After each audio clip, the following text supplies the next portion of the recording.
No puedo decir nombre. ¿Eh? No puedo decir nombre. ¿Qué nombres? Oye. Sí, Sí, sí. ah, ok. Sí, sí, sí. Podés decir lo que quieras. ¿Esto ya está? Tienen que hablar acá, a esto tienen que hablar. Claro, sí, se escucha. ¿Eh?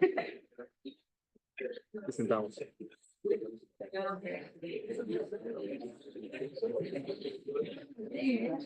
Fíjense que está ¿lo tenés vos? Bueno, entonces, no sé si el primero pasa solo. Sí, ya pasa. Bueno, hola, yo soy Alci, R1 de la 8 horas, y con Virginia y Daniela vamos a presentar un caso. Bien.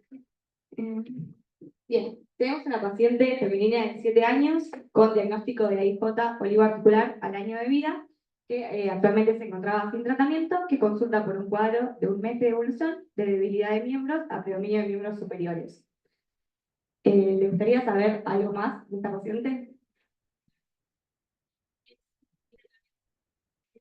¿Qué tratamiento de base? Ella estaba con metotrexate, también hizo pulsos con corticoides, pero en pandemia había descontinuado tanto tratamiento como seguimiento. Eh, ¿Algo más? Sí. Solo tenía esta debilidad de miembros, a predominio de superiores. Ese fue el motivo de consulta.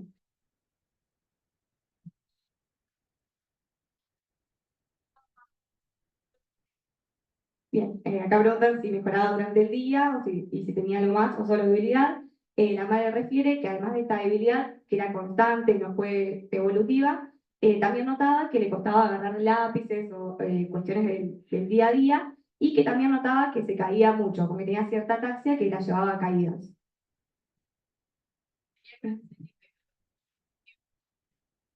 No, la madre refería que no se había vacunado, no tenía antecedentes infectológicos, ningún antecedente de relevancia, además de esta AIJ. Y no estaba con fiebre, no tuvo fiebre en ningún momento. No sé si quieren saber algo más.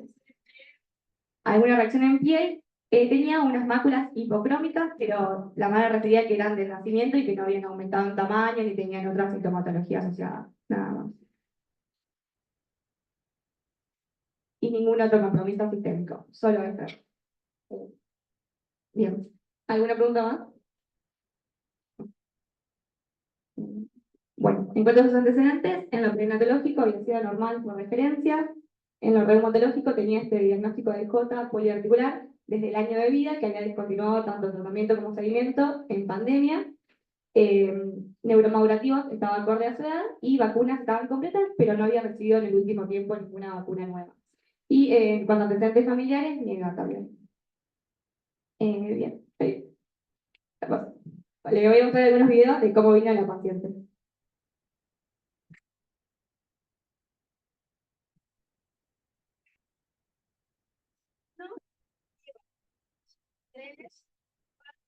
5, 6, 7, 8, 9 y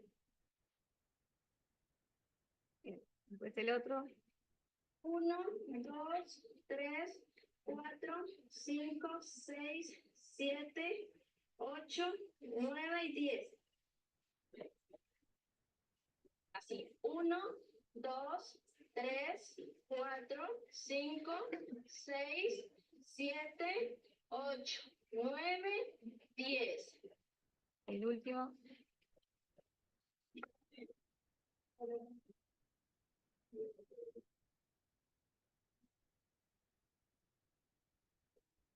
Listo, vení para acá.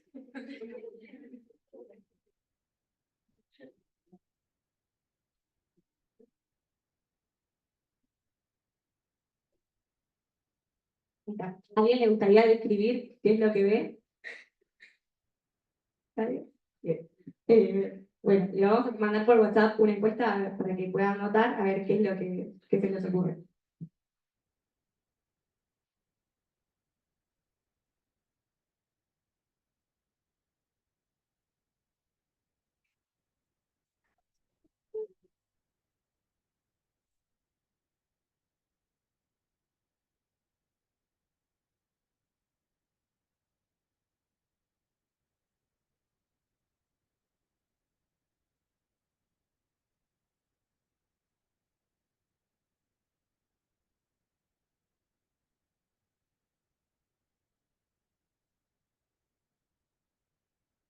Ahí está en respuesta.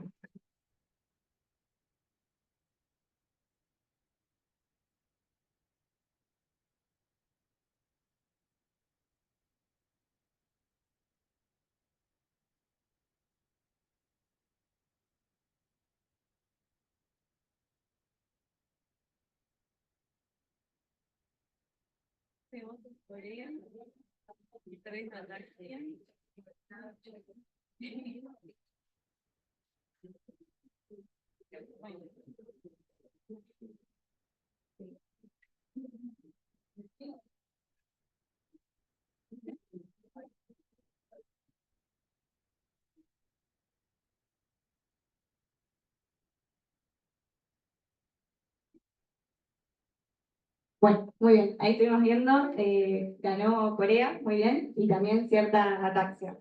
Bueno, ahora lo vamos a ver qué es el diagnóstico, pero lo que se ve son estos movimientos como danzantes, que son asimétricos y que van fluctuando de un lado a otro. También se ve una impersistencia motora y unas fasciculaciones a nivel linguales. Y también esta ataxia del último video.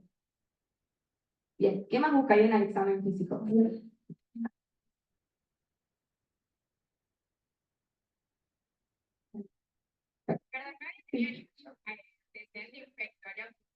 La madre refería que no había tenido ningún antecedente infectológico, y es más, ella tampoco notaba estos movimientos como raros, sino que los había normalizado. 3, 4 semanas tenían. Bien, sí, a la ocultación cardíaca se le escuchaba un soplo sistólico en región axilar de intensidad de 2 en 6. ¿Algo más que quisieran saber del examen físico? Bien. Bien, no tenía nada, articulaciones estaban normales, no tenía ninguna artralgia, artritis, no tenía otros signos a nivel de las articulaciones. Eh, Esta hijota que había tenido el año de vida no había vuelto a presentar sintomatología. Bien. Vamos con el examen físico, en lo neurológico, tenía pupilas simétricas, isocóricas, reactivas, todo lo que eran pares craneales, se hizo un examen físico completo, estaba todo normal, los reflejos también estaban presentes, simétricos, sensibilidad, tono, conservado, sí tenía esta fuerza disminuida en los 4 miembros, y estos movimientos coléricos generalizados que estaban en cabeza, cara, la lengua y 4 miembros, a predominio sí de mi cuerpo derecho. Y estos, cuando le pedíamos cada los movimientos, empeoraban, no se veían con el reposo, pero sí con el sueño. Después, signos vitales, estaba eucárdica, eupneica, saturando el 99% del ambiente, estaba normotensa y afebril. Peso y talla estaban percentilo 26-50. A nivel de piel tenía estas lesiones hipopigmentadas en tórax, abdomen y región posterior del muslo izquierdo, pero que la madre refería que no habían cambiado de color ni tenían otros síntomas. A nivel respiratorio, tenía buena mecánica, buena entrada de aire, fauces normocoloreadas, y el sistema linfoganglionar no se palpaban adenopatías. En lo cardiovascular, sí tenía este soplo sistólico axilar de intensidad 2 en 6, y abdomen normal, blando, depresivo, indoloro, con ruidos positivos y catarsis y diuresis conservadas. Bien, ¿a alguno se le ocurre algún diagnóstico diferencial?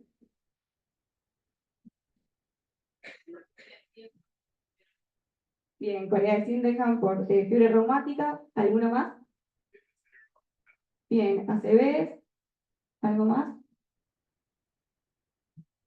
Bien. Ahí va.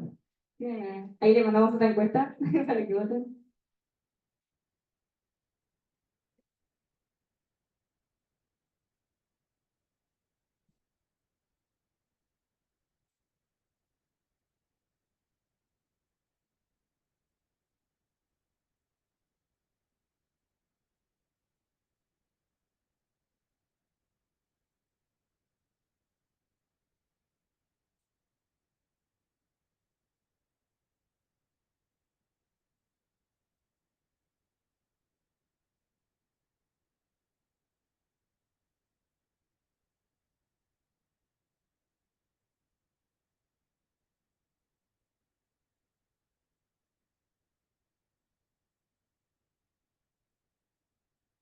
Bueno, muy bien. Ahí, espere. Bueno, está bastante peleado. Está entre Corea de Sydenham o la de Harrington, ¿sí? Ahí. Bien. En cuanto a diagnósticos diferenciales, tenemos las coreas primarias, que es como son la corea benigna familiar o la de Huntington, que en realidad predominan más que nada en la edad adulta. Después siempre hay que descartar lo que es el origen vascular, como lupus, ACV, síndrome antifosfolipídico, hipoxia global, síndrome de Moya-Moya, trastornos metabólicos, postinfecciosos, como la corea de Sydenham, una encefalitis viral, o por Epstein-Barr o HIV, hereditarias, como la ataxia, telangiectasia, gangliosidosis y enfermedades de Lenz y Niemann, y otros como causas farmacológicas por tóxicos o por aneoplásticos. Bien, ¿qué estudios complementarios solicitarían? Teniendo en cuenta el examen físico y sus sospechas.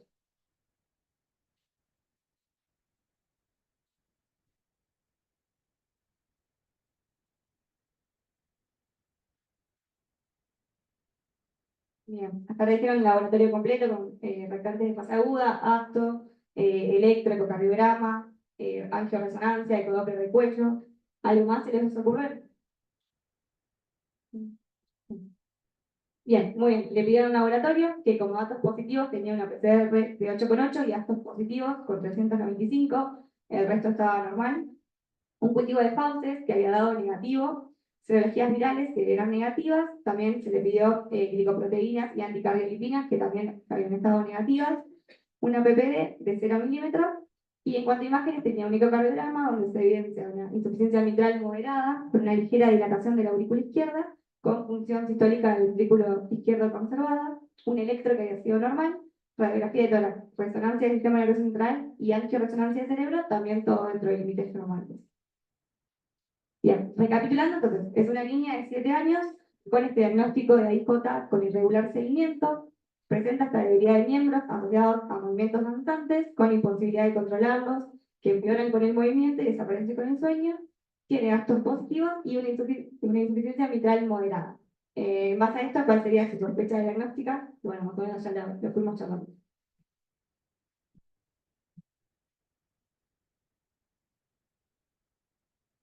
Bueno, ¿alguien se anima ahora con los exámenes complementarios? Otra sospecha diagnóstica, porque está peleado entre la corea de Huntington y la fiebre reumática. Bueno, la paciente con los datos recabados, tuvimos el diagnóstico presuntivo de una fiebre reumática. Vamos a hablar y recordar un poco de la teoría de la fiebre reumática, que es una enfermedad, un proceso inflamatorio infeccioso, también es una complicación no supurativa de una faringitis estreptocócica por el estreptococo pyogenes beta-hemolítico del grupo A. En la epidemiología se estima que, bueno, con la era nueva de la antibiótico-terapia, solo un 3% de personas con esta faringitis postestreptocócica desarrollan fiebre reumática. La incidencia es baja, va de 8 a 51 casos por cada 100.000 niños y adolescentes, y se ha visto que hay mayor prevalencia en niñas de edades entre 5 y 15 años. Como dato curioso, es la fiebre reumática es la causa de cardiopatía prevenible más frecuente de la infancia. Y recordando, hay criterios que nos llevan al diagnóstico de la fiebre reumática, criterios de Jones, que son criterios tanto mayores como menores. Para recordar brevemente, los criterios mayores son carditis, artritis, nódulos subcutáneos, corea de Sydenham y eritema marginado. En nuestra paciente cumplían 2 de estos criterios mayores, así que por ende dimos el diagnóstico de fiebre reumática, y algunos criterios menores, que es una alteración en el electrocardiograma con aumento del intervalo PR, rectantes de fase aguda elevados como la BCG, artralgias y fiebre. Es importante también conocer la prevalencia de estos criterios y el tiempo de aparición de estos criterios. Las manifestaciones clínicas de la fiebre reumática que más se ha evidenciado es la artritis y la carditis con un 50-70%, y estas manifestaciones también son las que tienen un tiempo de aparecimiento menor, dentro de las 3 semanas hasta los 3 meses. Después viene la corea de Sydenham con una prevalencia del 10 al 30% y es una manifestación tardía, que se ha evidenciado que hasta 8 meses posfaringitis estreptocócica pueden llegar a aparecer, y menos frecuente el eritema marginado con los nódulos subcutáneos. Y enfocándonos en esta manifestación de la fiebre reumática, vamos a hablar sobre corea de Sydenham. Esta es la forma más común de corea adquirida en la infancia y se caracteriza por movimientos involuntarios generalizados a predominio de miembros superiores y cara, como tenía nuestra paciente. Estos movimientos son irregulares, no estereotipados, son bruscos, son rápidos y se alternan de una parte del cuerpo a otra, como pudimos ver en el video. Empeora con el movimiento activo, cuando se define una postura exacta y desaparece en el sueño. Estos movimientos pueden generar ataxia, por lo cual también nos confundía al inicio del examen neurológico de la paciente que tenía. Puede llegar a tener apraxia al vestir, trastornos de la deglución, deterioro de la comprensión del lenguaje y viceversa. Ahora, lo más llamativo de las manifestaciones neurológicas de la corea de Sydenham son el aparecimiento de manifestaciones neuropsiquiátricas, como tics, la habilidad emocional, TDAH, ansiedad, depresión, alteración de la fluidez verbal y psicosis. Como dato curioso, la mamá nos había dicho a la anamnesis que también la paciente tenía problemas y déficit de atención en el último mes en clases. Esto tiene una explicación que les voy a explicar con un grafiquito de la fisiopatología.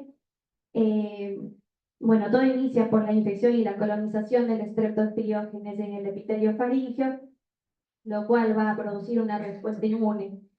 Va a haber la presentación del antígeno tanto para las células, los linfocitos B como T, y van a producir la reacción inmunitaria. Lo particular es que en este proceso se va a formar un mimetismo molecular. Por ende, van a generar autoanticuerpos para el propio cuerpo de la paciente. Y estos autoanticuerpos se van a redirigir a todos los órganos blancos afectados por la fiebre reumática. En este caso, el órgano blanco afectado fue el cerebro. Por ende, en el cerebro, estos autoanticuerpos serán anticuerpos antineuronales que irán a los ganglios basales, específicamente al núcleo caudado accumbens, a la corteza motora, y ahí van a actuar en los receptores dopaminérgicos, tanto en los D1 como en los D2, aumentando así la secreción de dopamina. Y esto se manifiesta clínicamente en los movimientos anormales. Mención especial para los trastornos las manifestaciones neuropsiquiátricas, porque la fisiopatología también tiene mucho que ver con lo explicado. Se ha visto que la expresión de estos autoanticuerpos y la estimulación en estos receptores, tanto de uno como de dos, también da las manifestaciones que ya les había mencionado. Por lo tanto, no desestimar en el caso de al hallazgo del examen físico de cualquiera de estas manifestaciones neuropsiquiátricas. Y bueno, en el examen físico lo que vamos a observar a un paciente con corea de Sydenham es muy parecido a los videos que vimos, es la posición de la cuchara, que es la hiperextensión de los dedos de la mano, el signo de touchdown, que era la elevación de ambos miembros, que la paciente no podía sostener el predominio de miembro derecho. El signo de la víbora, cuando se le pedía a la paciente que saque la lengua, tenía fasciculaciones más que nada de la zona derecha de la lengua, y el signo del ordeñador, que es igualmente la elevación de las manos y el movimiento de un ordeñador por los movimientos irregulares que tenemos. Bueno, vamos a ir con tratamiento. Bueno, en cuanto al tratamiento, tenemos 3 pilares. Por un lado, la antibiótico-terapia.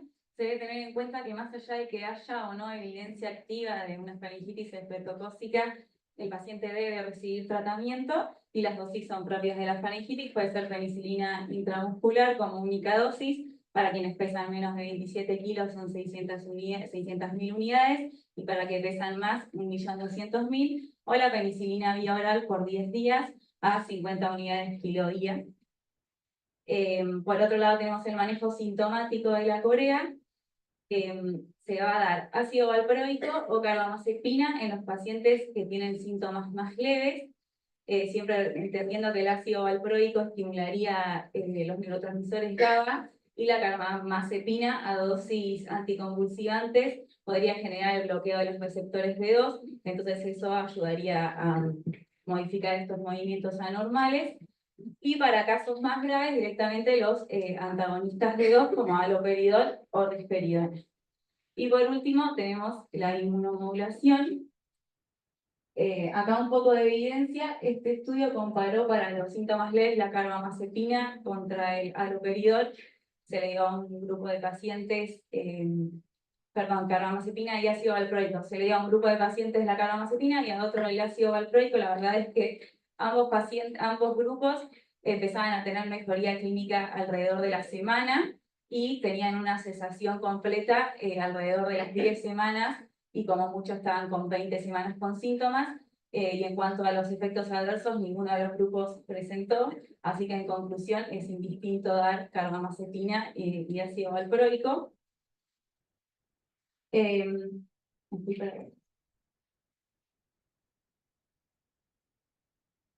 Bien, y acá en cuanto al tratamiento inmunomodulador, teniendo en cuenta la fisiopatología de los glucocorticoides, más que nada porque además de ser una enfermedad inmunomediada, se observa inflamación en los ganglios de la base, en las imágenes, en las resonancias.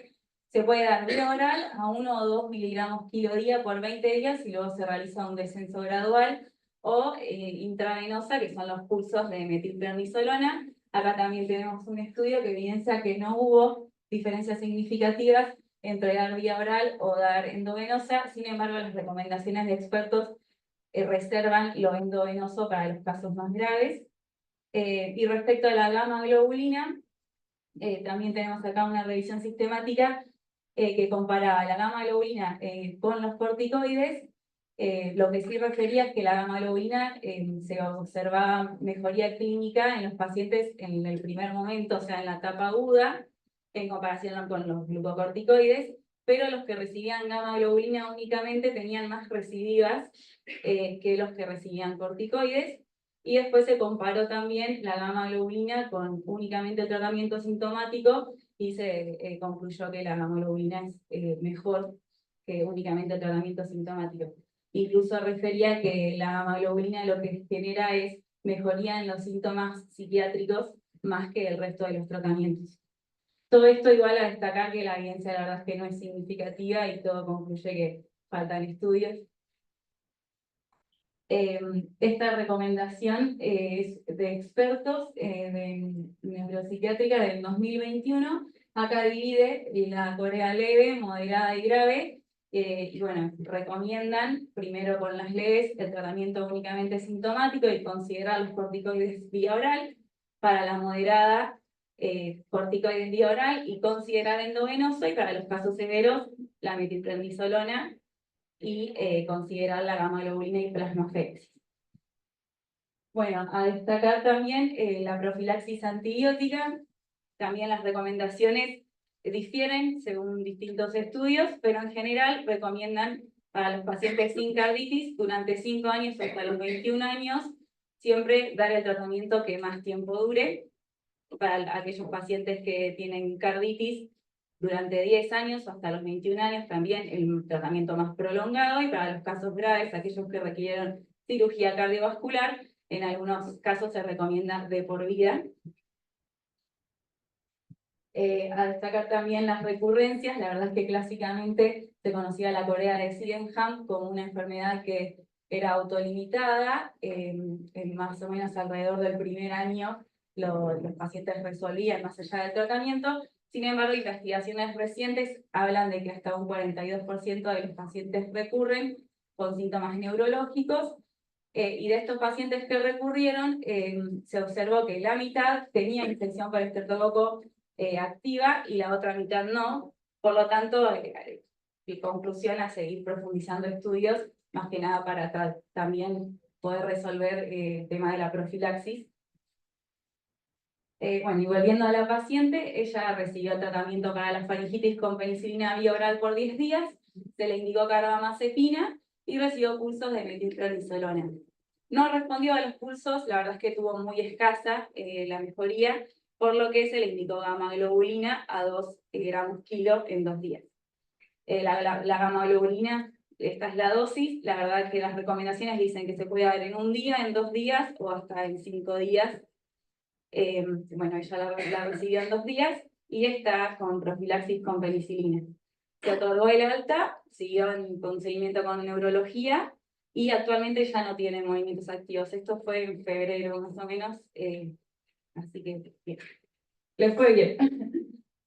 Bueno, como conclusiones, tener en cuenta que tenemos un paciente con corea, lo primero que tenemos que pensar es en la corea de Sydenham, porque es la causa más común. Tener en cuenta que es una enfermedad prevenible y ahí la importancia de nuestro rol en el diagnóstico y en el tratamiento correcto de la faringitis estreptocócica, que se debe indicar un tratamiento adecuado, sobre todo para reducir la recurrencia, y tener en cuenta esto, el síndrome PANDAS, puede ser la primera manifestación. Algunos pacientes tenían primero la labilidad emocional, ansiedad, y a las semanas empezaban a presentar el PANDAS. Entonces, estar atentos y abrir el panorama ante la sospecha de la fiebre reumática. Gracias.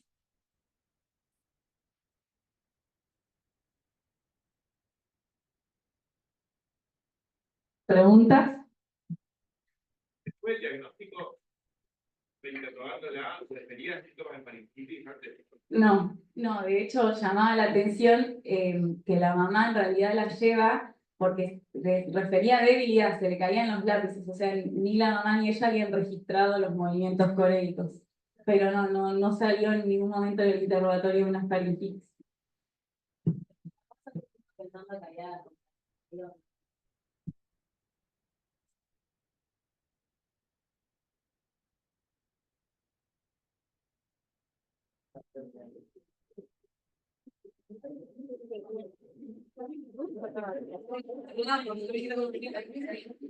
Nosotros dijimos, esta mina claramente, o sea, es una negligente.